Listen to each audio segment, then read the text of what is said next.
Hello, जय हिंद दोस्तों। और आज की जो हमारी क्लास रहेगी वो हमारी रीजनिंग की रहेगी और ये हमारी रीजनिंग की तीसरी क्लास है। आज फिर से हम टॉप 15 प्रश्नों का टेस्ट लगाएंगे। और वीडियो शुरू करने से पहले आपको बता दूं, रोज़ सुबह 10 बजे हमारी लाइव क्लास होती है, तो इसको आप ज़रूर अटेंड करेंगे। चलिए अपना सेशन स्टार्ट करते हैं। उम्मीद करेंगे आपको यह वीडियो ज़रूर हेल्पफुल लगेगा। और जैसा आपको पता है कि अब एग्ज़ाम में आपके कंपटीशन बहुत ज़्यादा बढ़ जाएगा, क्योंकि बहुत ज़्यादा समय मिल गया है स्टूडेंट्स को तैयारी करने के लिए। तो 5 प्रश्न की आपके पास रीजनिंग आएगी और ये आपके पाँचों की पाँचों ठीक होने चाहिए। और ये पाँचों प्रश्न तभी ठीक होंगे जब आप इस पर कंटिन्यू प्रैक्टिस करते रहेंगे। तो चलिए शुरू करते हैं। पहला प्रश्न यहाँ पे आपके सामने है, फटाफट से आंसर देना है आपको। और देखिएगा, इसके लिए आपको ज़्यादा समय नहीं दूंगा मैं, तो कमेंट बॉक्स में आपको आंसर देना है। मैं स्टार्ट करता हूँ, ठीक है। तो देखो यहाँ पे क्या सीरीज चल रही है, आपको ये सीरीज बतानी है कि यहाँ पे जो क्वेश्चन मार्क है उसके हिसाब से यहाँ पे क्या आएगा। तो स्टूडेंट्स के आंसर आने लगे हैं।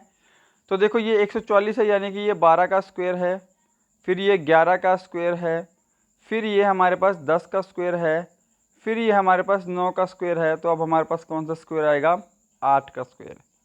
और 8 का स्क्वायर कितना होता है भाई? 64 होता है। तो ऑप्शन बी 64, क्या सभी सही आंसर दे रहे हैं? 64 जो है वो हमारा बिल्कुल सही आंसर होगा, ऑप्शन बी, राइट। आपको फटाफट से सीरीज कैच करनी होती है कि कौन सी सीरीज कहाँ पे चल रही है, ठीक है। और ये तभी होगा जब आप इस पर कंटिन्यू प्रैक्टिस करते रहेंगे। तो प्रैक्टिस ज़रूरी है। चलो भाई, क्वेश्चन नंबर सेकंड आपके सामने स्क्रीन पर है, इसको फटाफट सोल्व करो। श्रृंखला में लुप्त संख्या ज्ञात करो। तो देखो यहाँ पे आपको पहले ये पता करना है कि क्या सीरीज फॉलो हो रही है। तो यहाँ पे आपका 43 गुणा 2 86, 86 गुणा 2 आपका यहाँ पे आएगा, ठीक है ना।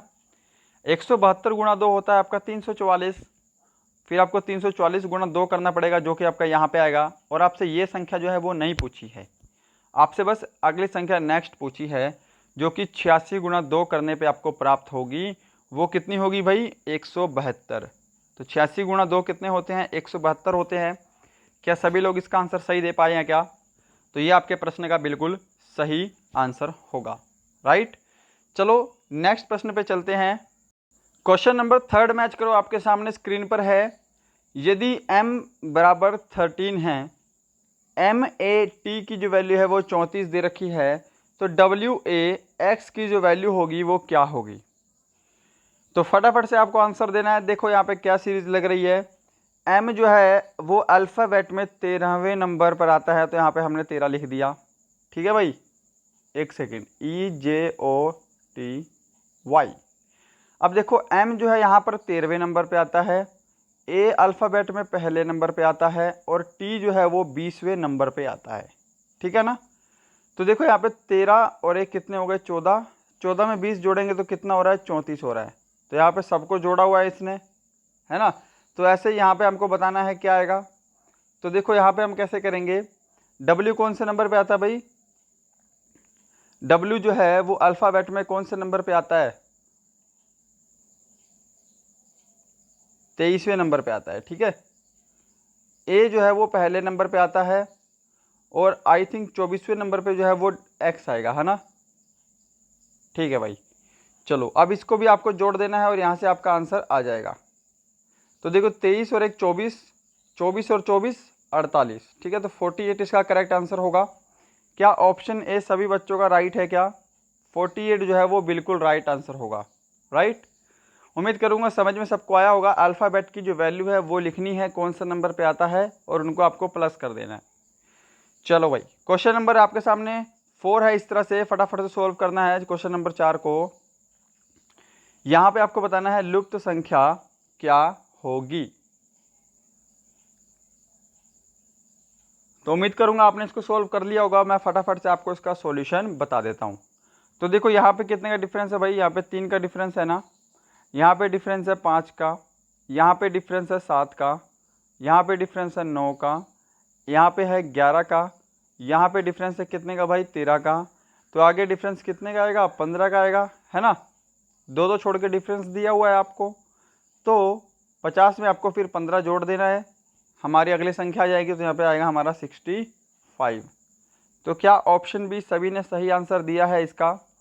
65 जो है वो आपका बिल्कुल सही उत्तर होगा, राइट। चलिएगा नेक्स्ट क्वेश्चन देखते हैं। उम्मीद करूंगा सबको समझ में आया होगा और सबके आंसर यहाँ पे बिल्कुल सही आ रहे हैं भाई। क्वेश्चन नंबर 5 है आपके सामने। इस प्रश्न में आपका दिमाग लगेगा भाई, यदि माह का तीसरा दिन सोमवार है तो निम्नलिखित में से उस माह के 21वें से आगे पांचवा कौन सा दिन होगा? तो देखो, थर्ड जो डे है वो कौन सा है? सोमवार है, यानी कि मंडे है। इसको आपको सोल्व करना है। अगर आपको समय चाहिए तो वीडियो को पॉज कर लीजिए, कोई प्रॉब्लम नहीं है, राइट। और आपको आंसर मैच करके बताना है कि आपका स्कोर कितना है। इस क्वेश्चन में बहुत सारे स्टूडेंट का स्कोर जो है वो आंसर गलत आएगा। देखो भाई, महीने का तीसरा दिन क्या है? सोमवार है ना। तो उसने बोला है उस माह के 21वें से अगला पांचवा दिन। तो उस माह का 21वां से अगला पांचवा दिन, यानी कि 5 और जोड़ दो, यानी कि उस माह का 26वां दिन बताना है आपको क्या होगा, ठीक है। तो देखो, उस माह का आपको बताना है 26वां दिन। अब आपको पता लग गया कि अगर तीसरा दिन सोमवार है तो यानी कि पहले 3 दिन तो काउंट हो चुके हैं ऑलरेडी। 26 दिन में से 3 दिन काउंट हो चुके हैं और तीसरा दिन आपका क्या आ रहा है भाई? सोमवार आ रहा है। तो इसमें से 3 दिन आप माइनस कर दो ना, यहाँ पे आपके बचेंगे टोटल अब 23 दिन, ठीक है भाई। क्या इतनी चीज़ सबको समझ में आई? अब आपको पता है कि इसमें 7 दिन का एक हफ्ता होता है, ठीक है। तो इस 23 को आपको क्या करना होता है? 7 से भाग करना होता है। क्या इतना स्टेप सबको समझ में आया है क्या? और जो हमारा शेषफल आएगा, जो हमारा भागफल आएगा उसको हमको क्या करना है? इसमें जोड़ देना है और हमारा आंसर आ जाएगा, ठीक है। तो देखो 7 तिया 21, ठीक है। और यहाँ पे हमारा कितना बच गया भाई? अब 2 बच गया। क्या इतना सबको समझ में आ रहा है? तो शेषफल आपको जोड़ना है, ठीक है। माफ़ी चाहूँगा, आपको क्या जोड़ना है? शेषफल जोड़ना है। आपने शेषफल जोड़ देंगे। यहाँ पे सोमवार है, 2 आपको जोड़ना है। सोमवार के बाद मंगलवार और मंगलवार के बाद बुधवार, 2 बार जोड़ देंगे तो हमारे पास बुधवार जो है वो इसका करेक्ट आंसर होगा। मुझे ऐसा लग रहा है कि आप लोगों को सही से समझ में नहीं आया, तो एक बार मैं फटाफट से क्विक बता देता हूँ। देखो, महीने का जो तीसरा दिन है वो क्या है आपका भाई? मंडे है, ठीक है ना।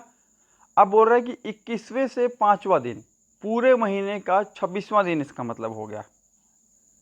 बताना है क्या होगा।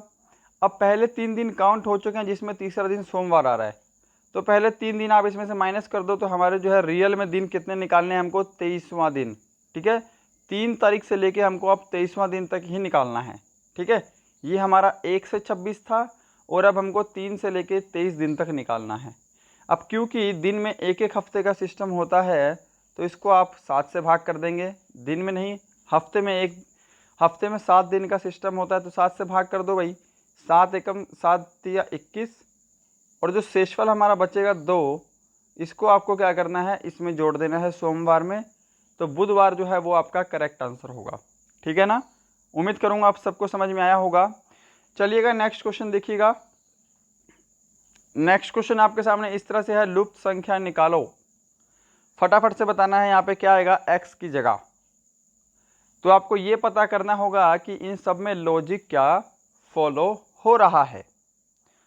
तो देखिएगा, 3 चौके 12 यानी कि गुणा 4 हो रहा है भाई। 6 चौके 24 यानी कि यहाँ पर भी गुणा 4 हो रहा है। सिंपल सी सीरीज है फिर तो ये। फिर यहाँ पे जो 2 है यहाँ पर भी गुणा 4 हो जाएगा। 2 चौके कितना होता है? 8 होता है। तो क्या ऑप्शन बी 8 सभी का सही है क्या? सही है तो आपका क्वेश्चन बिल्कुल राइट है।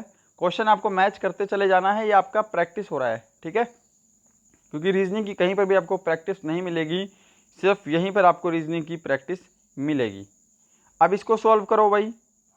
प्रत्येक 3 वर्ष के अंतराल पर पैदा हुए बच्चों की उम्र 50 वर्ष है। सबसे कम उम्र के बच्चे की उम्र क्या होगी? तो सॉल्व करो आप फटाफट, मैं आपको इसका सॉल्यूशन देता हूँ, ठीक है। माना सबसे छोटे बच्चे की उम्र कितनी है? x है, ठीक है ना। अब प्रत्येक वर्ष जो है वो 3-3 का गैप हो रहा है और बच्चे हैं टोटल 5। तो यानी कि जो अगला बच्चा होगा वो x प्लस 3 वर्ष का होगा, क्योंकि उससे 3 वर्ष बड़ा होगा। क्या इतनी चीज़ सबको समझ में आ रही है? और उससे जो अगला बच्चा होगा वो होगा x प्लस 6 वर्ष का, ठीक है, क्योंकि ये इससे भी 3 वर्ष बड़ा है, 3-3 वर्ष का गैप है ना। नेक्स्ट जो सन होगा वो होगा x प्लस 9, और इससे नेक्स्ट होगा वो होगा आपका x प्लस 12। क्या इतना सबको समझ में आया है? इसको थोड़ा सा मैं ना और क्लोज कर देता हूँ, ठीक है, यहाँ पे फिर स्पेस बचता नहीं है। इतना तो सबको समझ में आ रहा है ना। नेक्स्ट होगा आपका x प्लस 9, नेक्स्ट 6, अगला होगा आपका x प्लस 9, और अगला होगा आपके पास x प्लस 12, ठीक है। अब ये होंगे आपके पांचों बच्चे की उम्र हो गई ना। अगर मैं यहाँ पे दिया पांचों बच्चों की उम्र जो है वो 50 वर्ष है, यानी कि टोटल 50 वर्ष है। अब टोटल 50 वर्ष है तो आप क्या करो, इनको भी आपस में जोड़ दो, बीच में आपको प्लस का निशान लगा देना है सब में। तो ये लगा दिया प्लस का निशान, तो ये बच्चों की उम्र का टोटल हो गया। और टोटल आपको प्रश्न में दे रखा है कितना भाई, 50 दे रखा है, तो यहाँ पे हमने 50 इसको भी लिख लिया। क्या इतना समझ में सबको आया है क्या, कि यहाँ पे सभी बच्चों की उम्र का टोटल हो गया और यहाँ पे भी सभी उम्र का टोटल है, तो दोनों बराबर हो गई। अब देखो सिंपल सा फंडा है, आपको x वाले अलग से जोड़ लेने हैं कैलकुलेशन इजी करने के लिए। तो x वाले 5 है तो 5x हो गया, है ना। और इसके बाद जो है इस 3 और 6 9, 9 और 9 18, 18 और यहाँ पे हो जाएंगे हमारा 12 30, तो यहाँ पे हमने 30 लिख लिया भाई, ठीक है। तो ये टोटल हो गया ऐसे, और यहाँ पे हमको टोटल दे रखा है कितना, 50। तो आपको पता है ये 30 जो है प्लस का इधर आके माइनस का हो जाएगा, तो ये 30 50 में से घट जाएगा, तो यहाँ पे 5x की वैल्यू कितनी हो जाएगी, यहाँ पे 20 हो जाएगी, क्योंकि ये घट जाएगा भाई, है ना। उम्मीद करूँगा यहाँ पे आपको सबको समझ में आ रहा होगा। तो देखो 5 एकम 5 और 5 चौके 20, हमसे बोला था सबसे कम उम्र के बच्चे की उम्र क्या होगी। अब जो सबसे कम उम्र का बच्चा था वो हमने स्टार्टिंग में x माना था, क्या आप सभी को पता है। तो x की जो वैल्यू है वो कितनी आई है, यहाँ पे 4 आई है ना। तो ऑप्शन सी जो है 4 साल, वो आपका बिल्कुल सही आंसर होगा, ठीक है जी। चलो नेक्स्ट क्वेश्चन देखते हैं, उम्मीद करूँगा सबको समझ में आया होगा। नेक्स्ट क्वेश्चन है हमारे पास क्वेश्चन नंबर 8। शरद 60 साल का है और संतोष 80 साल का है, कितने साल पहले उनकी उम्र 4:6 के अनुपात में थी। तो देखो शरद है 60 साल का और संतोष है 80 साल का। अब ऐसे प्रश्नों को ना आप ऑप्शन से कर लिया करो। इसका ऑप्शन ए ही आंसर होगा 20 साल पहले, ठीक है। यदि मैं इसमें से 20 घटा दूं तो यहाँ पे हो जाएगी 40, और मैं 60 में से 20 घटा दूं तो यहाँ पे हो जाएगी उसकी उम्र 60 वर्ष। तो इनका अनुपात निकाल लो, 0 से आपका 0 कट गया, 4:6 जो है वो ऑप्शन ए रखने पे हमारा सेटिस्फाई हो रहा है। तो ऑप्शन ए 20 साल बिल्कुल सही होगा भाई, ठीक है ना। चलिएगा नेक्स्ट क्वेश्चन देखते हैं, इसमें कुछ भी नहीं था ऐसा समझाने लायक। नेक्स्ट क्वेश्चन आपके सामने इस तरह है कि मेरे घर से पश्चिम में राम मेरे घर से पश्चिम में 15 किलोमीटर दूर चला। सबसे पहले मैं आपको एक बार डायरेक्शन का बता देता हूँ, क्योंकि डायरेक्शन में भी कन्फ्यूजन हो जाता है।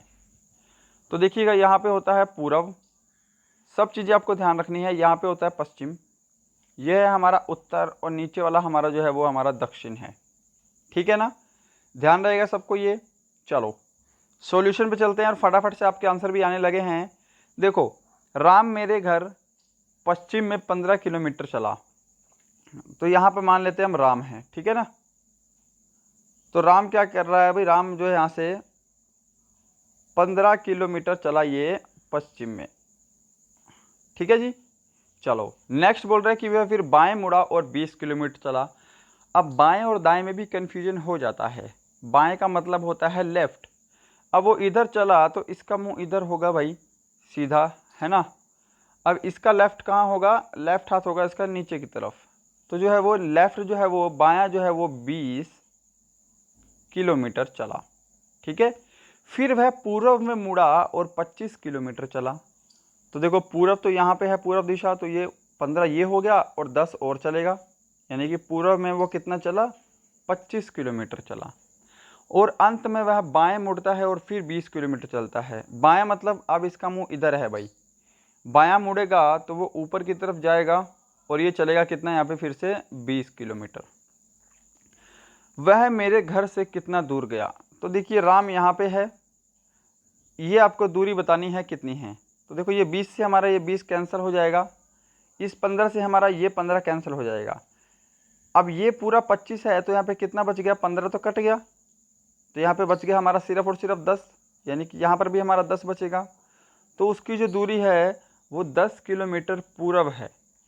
तो हमारा आंसर ऑप्शन बी होगा 10 किलोमीटर। क्या सबको समझ में आया है भाई? ठीक है, अगर आपसे डायरेक्शन पूछता तो आप डायरेक्शन पूरब बताते, डायरेक्शन नहीं बोला, दूरी पूछे तो 10 किलोमीटर जो है वो टोटल दूरी यहाँ पे शेष रहेगी। चलिएगा नेक्स्ट क्वेश्चन देखते हैं। नेक्स्ट क्वेश्चन है आपके सामने, एक कमरे को बिस्तर कहते हैं, बिस्तर को खिड़की कहते हैं, खिड़की को फूल कहते हैं और फूल को कूलर कहते हैं, तो आदमी किस पर सोता है? अब देखो आदमी सोता है किस पर भाई, बिस्तर पे। ठीक है, फटाफट से आंसर दो भाई इसका।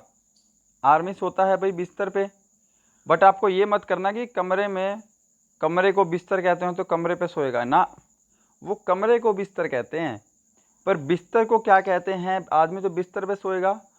सेकंड स्टेटमेंट देखो, बिस्तर को खिड़की कहते हैं, तो यहाँ पे ऑप्शन सी जो है वो खिड़की ही आपका करेक्ट आंसर होगा।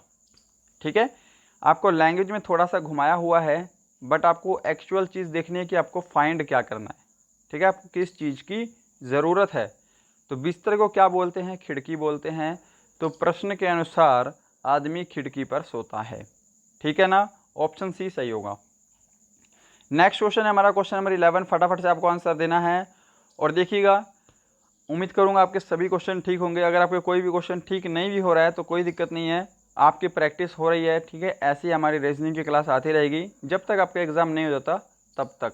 ठीक है, तो आप बहुत सारे रीजनिंग के क्वेश्चन भी प्रैक्टिस कर चुके होंगे, क्योंकि होता क्या है, आप एग्ज़ाम देने जाओगे तो आप 5 में से जो है 3 या 4 ही क्वेश्चन ठीक कर पाते हो, तो एक क्वेश्चन गलत हो गया तो वो एक क्वेश्चन भी आपको गलत नहीं करना है। कॉम्पिटिशन अब बहुत ही ज़्यादा बढ़ चुका है। इसका सॉल्यूशन आने लगा है सबका आंसर। तो देखो ये सीरीज़ है हमारी अपोजिट लेटर की। कौन से लेटर की भाई, अपोजिट लेटर की। अपोजिट लेटर मतलब अगर फर्स्ट पे ए है तो अंतिम क्या है इसका, जेड है, तो ए का अपोजिट क्या होता है, जेड होता है। दूसरे नंबर पे बी आता है ना, तो लास्ट दूसरे नंबर पे क्या आता है, वाई आता है, तो ये दोनों एक दूसरे के अपोजिट लेटर हो गए। ऐसे यहाँ पे हमारी सीरीज चल रही है। तो देखो भाई ये आपको याद होनी चाहिए अपोजिट लेटर की सीरीज, ठीक है ना, बहुत ज़रूरी होती है। तो ई का जो अपोजिट है वो हमारा वी है, जे का अपोजिट हमारा ओ होता है, ओ का अपोजिट एल है और टी का अपोजिट जी है। तो ये अपोजिट लेटर ही हैं। अब देखो यहाँ पे हमको बताना है बी का अपोजिट क्या होता है भाई, वाई होता है, तो वाई तो आपको ऑप्शन डी में ही दिखाई देगा बस। तो आपका ऑप्शन डी ऐसे ही बिल्कुल करेक्ट हो गया, किसी और ऑप्शन को आपको चेक करने की ज़रूरत ही नहीं है। ठीक है, थोड़ी कॉमन सेंस यहाँ पे लगा लिया करो। बाकी चेक कर सकते हो, जी का अपोजिट क्या है, टी है, ये तो आपको प्रश्न में भी दे रखा है। एल का अपोजिट ओ है, ये भी आपको प्रश्न में दे रखा है भाई, अगर किसी को नहीं पता तो कर सकता है। क्यू का अपोजिट जो है वो जे है और लो, ये भी आपको प्रश्न में दे रखा है। सिंपल है, तो आपका आंसर ऑप्शन डी होगा, करेक्ट है जी। और जिन्होंने अभी तक हमारे इस सेशन को अभी तक लाइक नहीं किया है तो आपसे बोलूँगा कि लाइक कर लेना प्लीज़। ठीक है, क्वेश्चन नंबर 12 चेक करो कि यदि पोशाक दर्जी बनाता है, ठीक है, ये सीरीज बन रही है कि पोशाक क्या बनाता है, दर्जी बनाता है, तो बढ़ई क्या बनाएगा। ठीक है, यहाँ पे हमको बताना है बढ़ई क्या बनाएगा, बढ़ई के बाद नहीं बताना, बढ़ई से पहले। ठीक है, तो देखो दर्जी जो है वो क्या बनाता है, पोशाक बनाता है, तो बढ़ई जो है वो क्या बनाएगा भाई, फर्नीचर बनाएगा। ऑप्शन सी जो है वो करेक्ट आंसर होगा, राइट। चलो क्वेश्चन नंबर 13 मैच करो फटाफट, असंगत को ज्ञात करो। अब इसमें आपको क्या बताना है कि इसमें कौन सा जो है वो इन तीनों से अलग है। तो देखो भाई जून जो है वो 30 का महीना है, सितंबर जो है वो 30 का महीना है, अप्रैल जो है वो 30 का महीना है और अगस्त जो है वो महीना कितने का है, 31 का महीना है। तो डिफरेंस किस में है, ऑप्शन ए में है। अगस्त जो है वो इन तीनों से सबसे डिफरेंट है भाई। ओके, चलिएगा नेक्स्ट क्वेश्चन देखते हैं। Question number 14। इस प्रश्न में दिए गए विकल्पों में से विषम शब्द अक्षर तथा संख्या युग्म को चुनिए। तो आंसर दो फटाफट। इसका आंसर होगा आपका ऑप्शन डी, राइट। देखो RSTU कंटिन्यू है ना, JKLM बिल्कुल कंटिन्यू सीरीज है। ऐसे देखो यहाँ पे आना चाहिए था VWX के बाद आपका Y आना चाहिए था, तो यहाँ पे ऐसा नहीं है, तो ये ऑप्शन डी आपका रॉन्ग हो गया। क्वेश्चन नंबर 15 चेकआउट करो। आपको बता दो, आप चाहें तो इसका पूरा कंप्लीट PDF डाउनलोड कर सकते हैं बिल्कुल फ्री में। PDF डाउनलोड करने के लिए आपको डिस्क्रिप्शन में हमारे टेलीग्राम का लिंक मिलेगा, वहाँ जाके हमारे टेलीग्राम चैनल को ज्वाइन करें। ओके, और सेकंड इंपॉर्टेंट बात, आप चाहे तो मुझे इंस्टाग्राम पर भी फॉलो कर सकते हैं, लिंक आपको सभी डिस्क्रिप्शन में मिल जाएंगे। तो देखो भाई यहाँ पे आपको क्या दे रखा है, 147 को 741 लिखा हुआ है। कैसे? ये 147 है, इसका इन्होंने उल्टा लिख दिया है 741, 7 4 1, ठीक है, उल्टा लिख दिया। तो ये 8 6 9 है, तो यहाँ पे इसका उल्टा लिख दो 9 6 8, यानी कि 968 बिल्कुल सही होगा, जो कि आपके ऑप्शन बी में दिखाई दे रहा है। तो क्या ऑप्शन बी सभी ने सही दिया है क्या? तो गाइज ये थे आपके टॉप 15 प्रश्नों की सीरीज। उम्मीद करूंगा वीडियो आपको हेल्पफुल लगा होगा। ऐसी और वीडियो देखने के लिए हमारे चैनल को जरूर सब्सक्राइब करें। मिलते हैं नेक्स्ट वीडियो में किसी अच्छे टॉपिक के साथ, तब तक के लिए जय हिंद, जय भारत।